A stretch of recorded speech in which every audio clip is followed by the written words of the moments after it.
The Talmud asks the question, "My Hanukkah?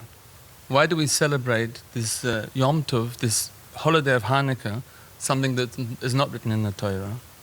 So the Talmud gives two answers. We're celebrating two miracles that occurred over 2,000 years ago during the Greek occupation of the land of Israel. The first miracle was like this. The Greek army was in charge of, conquered Israel, a land of occupation.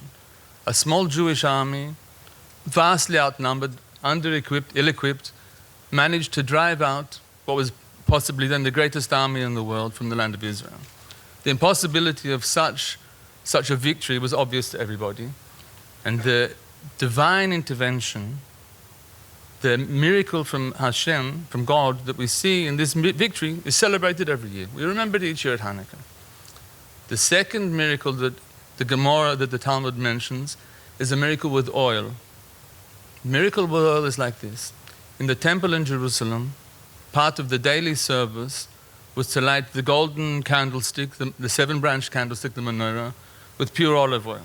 When the Jews re-entered the temple, they found only one container of oil left, undamaged, enough for one day.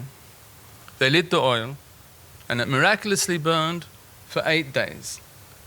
So in remembrance of this miracle, we light one candle a day for 8 days of Hanukkah, to remember the miracle. This is what it says in the Talmud. One of the great rabbis of the earliest 20th century, Rabbi Yisrael from Chortkov, asked the question, why is the emphasis of the Hanukkah holiday on the miracle of the oil? We light the candles to remind us of this miracle. Why don't we make a fuss about the war? We mention it in the prayers, but there's no symbolic action to remember the second miracle, and they should be equal. Before I give his answer, I wanted to give you an anecdote, a story that happened to me. Many years ago, I was at a small gathering in the house of a great rabbi, one of my teachers, and it came up the subject of Holocaust books, of books about the Shoah, about the Second World War. And he said like this, that he has a very controversial opinion. He said that he doesn't recommend that one should study the Holocaust books that go into graphic detail of the terrible things that happened. To remember, we have to remember.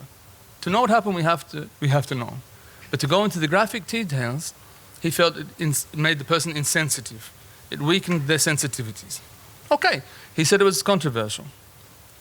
It's much the same debate that we have today in the movies of today, the contemporary movies, with much violence, how it affects the children, the younger generation. This is a valid debate. And it's absolutely clear that during the Second World War, during the time of Nazi regime, there were many people that were affected by the brutality, by the murder, the sadism, the theft that went on throughout the whole of Europe, that they came to commit crimes, individuals, that they wouldn't have usually done. They would not have usually considered such a thing, because they became insensitive. They became used to the sadism, the barbarism.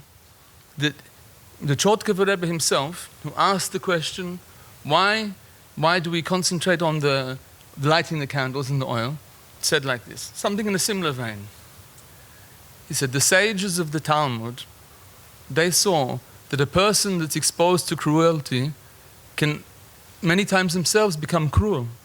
The emphasis has to be on the good, on something connected to the holy temple, something good, something holy. That's why we show the Hanukkah with the lights, but at the same time, remember what happened. Obviously, any museum dealing with the Second World War has to show the facts of what happened, the barbarity, the murders, the sadism. But we have to do it in a way that won't create another generation of cruelty. We have a rule, when the sages wrote something in the Talmud, it's for all the generations. There's something that can be learned for all the generations. This, for us, is the message of Hanukkah, what we can learn from the miracle of Hanukkah, that we have to remember, remembrance we have to have. We have to show the facts as it was, but we have to do it in a way that won't desensitize, on the contrary, should instill in the people a feeling for what is right and just.